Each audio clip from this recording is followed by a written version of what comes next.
Hello friends, स्वागत है आप सभी को मेरे चैनल पे। तो आज की हमारी कहानी का नाम है कन्यादान। कहानी अच्छी लगे तो वीडियो को लाइक, सब्सक्राइब और शेयर ज़रूर करिएगा। अब कहानी को शुरू करते हैं। जैसे जैसे लगन का समय नज़दीक आ रहा था, गंगा की भूख ही मरती जा रही थी। आज भी 4 निवाले से ज़्यादा गले से ना उतरा कि दरवाजे की घंटी बजी। अब इस वक्त भिखारी के अलावा और कौन होगा, यही सोचकर दरवाज़ा खोला तो जी धक से रह गया। अपने ही घर के दरवाजे पर आज शिवेंद्र आचक बन कुछ मांगने आया था। उनके चरणों की धूल को माथे पर सजा गंगा उन्हें घर के भीतर ले आई। बेटी की शादी का अवसर था। घर मेहमानों से खचाखच भरा था। ऐसे में लोगों को मुफ्त तमाशा देखने मिल जाता। भला ऐसे होते वह कैसे देख सकती थी। गंगा तो जैसे सचमुच गंगा सी पवित्र व सरल थी। उनके चेहरे पर अलग ही ओज था, जिसे देखकर कोई नहीं कह सकता था कि उसके जवान बच्चे हैं। वह सचमुच गंगा से निर्मल लगती थी। उनके होठों पर सुसज्जित मुस्कान अनायास ही शिव के मस्तक सजी पावन गंगा की याद दिलाती। सच, यह सुंदरता ही स्त्री की पहचान होती है। तो गंगा के पांव जमीन पर नहीं पड़ने चाहिए थे। मधुर स्वभाव की स्वामिनी विनम्र गंगा, जिसने अपने संपूर्ण जीवन काल में शायद ही किसी से ऊंची आवाज़ में बात की हो, जिसने केवल अपने बलबूते पर परिवार को सस्नेह संभाला हो, वह साहसी महिला आखिर आज अकेली क्यों है और अनायास ही आ पहुँचे आगयुक्त से आखिर उनका क्या नाता है। ऐसे तमाम सवाल लोगों की जुबान पर आते आते रह गए जब वह अपने उन्हें साथ लेकर भवन के आखिरी कमरे की ओर बढ़ी।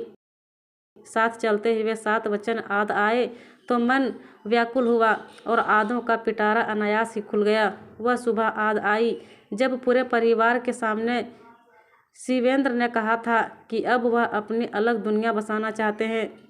उसके मुंह से अचानक यह सुन सभी सकते में आ गए थे। बच्चों का भविष्य अधर में था। काव्या 12वीं में थी। दोनों लड़के कॉलेज की पढ़ाई खत्म कर चुके थे। बच्चों के विवाह की उम्र, पिता का किसी और स्त्री के साथ घर से पलायन उनकी समझ में नहीं आ रहा था। अपने पैरों पर खड़े होने के लिए उन्हें पिता की ज़रूरत थी।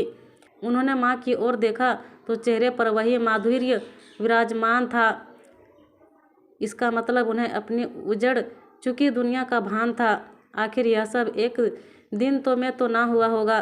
कैसे अपने बच्चों को इसकी भनक तक नहीं लगने दी, यह सब सोचती काव्या मन ही मन रो पड़ रही थी। अपनी तड़प अपने ही हृदय में दफन करने वाली की और देखती हुई सोचने लगी कि आखिर माँ किस धातु की बनी है जो यह सब हंसते हंसते झेल गई। आखिर उसका अपराध क्या था? क्या सुशील संस्कारी स्वभाव ही बैरी बना है? आखिर पिता को ऐसी कौन सी कमनीय सुंदरी मिल गई कि परिवार का त्याग करने की नौबत आ गई? सभी चिंतित थे, मगर गंगा मन ही मन ईश्वर का धन्यवाद कर रही थी। अच्छा हुआ, जो होना था पहले ही हो गया। बच्चों की शादी के बाद यह घटना घटती तो और जलालत झेलनी पड़ती। बेटे सुमित व अंकित से चुप ना रहा गया तो उतावलेपन में पिता से प्रश्न कर बैठे कि हम कहाँ जाएंगे और हमारे बिजनेस का क्या होगा। शिवेंद्र निरुत्तर थे तो गंगा ने जवाब दिया, जाने दो इन्हें, इस रिश्ते से आज़ाद कर दो। तुम्हारे बिजनेस के लिए पैसे मैं दूंगी। गंगा अपने परिवार की इकलौती बेटी थी।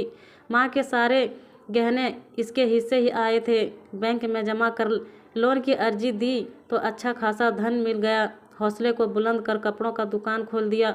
माँ और बेटे बारी बारी से दुकान पर बैठते हुए अपने कठिन परिश्रम से बिजनेस को चरम तक पहुँचाया। बेटी को अच्छी शिक्षा दी और रिश्तेदारों की मदद से उसका विवाह तय किया। अब जब पूरा परिवार संभल चुका है, ऐसे में गृहस्थ की वापसी ने वापस संयस में डाल दिया। अतीत की गलियों से गुजरती आंगन के पार आखिरी कमरे में आई, जहां काव्या हल्दी में लिपटी बैठी थी। शिवेंद्र को काव्या के सम्मुख खड़ा कर दिया और उनकी और मुखातिब होकर कहा कि मैं आपको जो भी मांगना है इससे मांगिए, क्योंकि आपको देने के लिए अब मेरे पास कुछ भी शेष नहीं। आवाज़ में अजीब दृढ़ता थी। बेटी, एक पिता का हक उसे दे दो। तुम्हारा कन्यादान कर मैं उरीन होना चाहता हूँ। बेटी काव्या से उसका कन्यादान करने का अधिकार मांग रहे थे। आपने जिस रोज़ हमें छोड़ा था उस दिन ही मैंने यह प्रतिज्ञा ली थी कि मैं आजीवन आपको क्षमा नहीं करूंगी। जहाँ तक कन्यादान का प्रश्न है तो मैं विवाह तभी करूंगी जब माँ कन्यादान करेगी, अन्यथा नहीं। हमें तो माता पिता दोनों का प्यार माँ ने दिया है, रात दिन परिश्रम करके हमें जीवन यापन करने का योग बनाया है। हमें तो जीवन से कोई शिकायत नहीं, मगर आपको अपनाना अपनी माँ का अपमान करना होगा, जिनकी ईमानदारी के बदले आपने धोखा दिया है।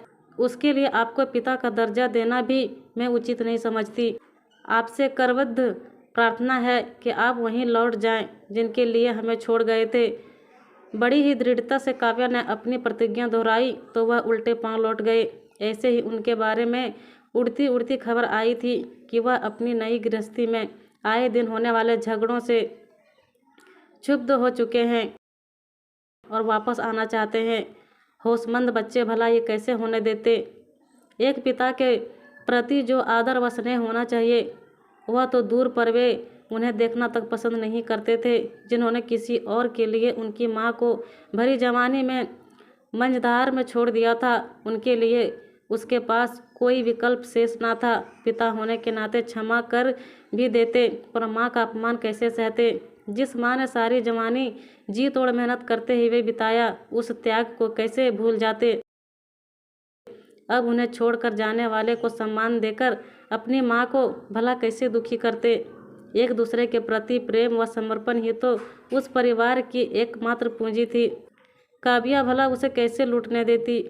उसने जिस सूझबूझ से अपने परिवार को संभाला, उसके लिए माँ और दोनों भाई सदा के लिए उसके कायल हो गए। लौट आए पति तो लौटाने का गर्व आज एक विजयी मुस्कान के रूप में गंगा के चेहरे की शोभा बढ़ा रहा था।